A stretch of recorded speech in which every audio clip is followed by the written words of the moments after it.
Jesus did not want to be killed. In those days, killing included beating and then slow pain. He prayed that God would not let him suffer long. After the Last Supper with his friends, Jesus went to the Mountain of Olive Trees near Jerusalem. At the bottom of this mountain was a garden called Gethsemane, which means oil press. His friends, Peter, James, and John, went with him. Jesus said, "I'm very sad. Even though it's late," he asked his friends not to go to sleep. "Stay here with me," he said, "and keep awake." And then he went a little further on and he knelt down to pray.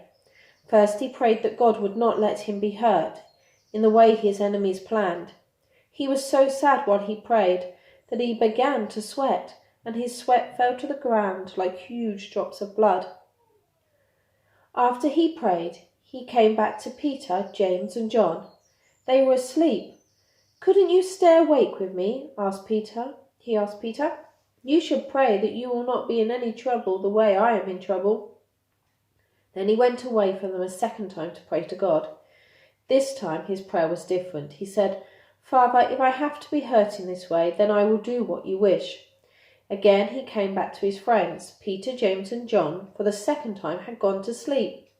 This time Jesus didn't wake them up. He went away from them again, once more to tell his heavenly Father he was willing to die. Then he came back to his sleeping friends. "You can carry on sleeping now. There's nothing more to do." But a moment later, the enemies of Jesus came to arrest him. So he said to his helpers, "Wake up. The man who plans to give me over to my enemies is near."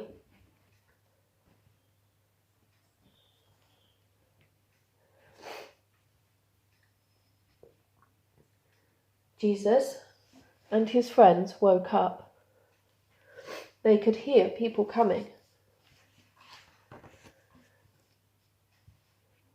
and they were ready.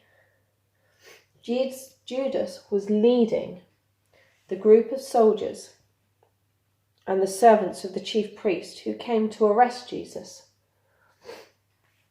in the Garden of Gethsemane. The soldiers carried swords and clubs because it was dark. Others carried lamps and torches. But none of them knew Jesus well enough to recognize him. But Judas had arranged a special signal with the soldier. He would go up to Jesus and identify him by kissing him. This is what he did. Jesus saw him and said, "My friend, do what you have to do." Judas kissed him. Jesus said, "Do you show me to my enemies by kissing me?" Then the soldiers rushed forward. Peter wanted to fight to save Jesus. He took a sword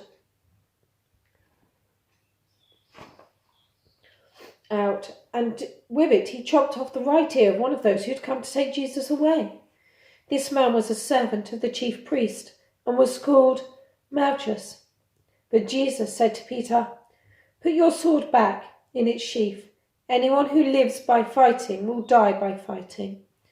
Jesus said that if he had wished, he could have asked God to save him. God could have sent many of his messengers to protect Jesus from the soldiers. To show that he didn't want to hurt those who were coming to seize him, Jesus touched the right ear of the servant of the chief priest, and it was better again. At first, those who'd come to seize him couldn't do so. When they saw Jesus, they fell back. But Jesus said, "I am a robber, that you have come for me with these swords and clubs?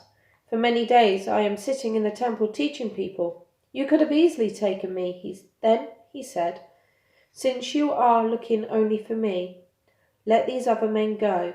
So the soldiers took Jesus away, and all his friends ran off.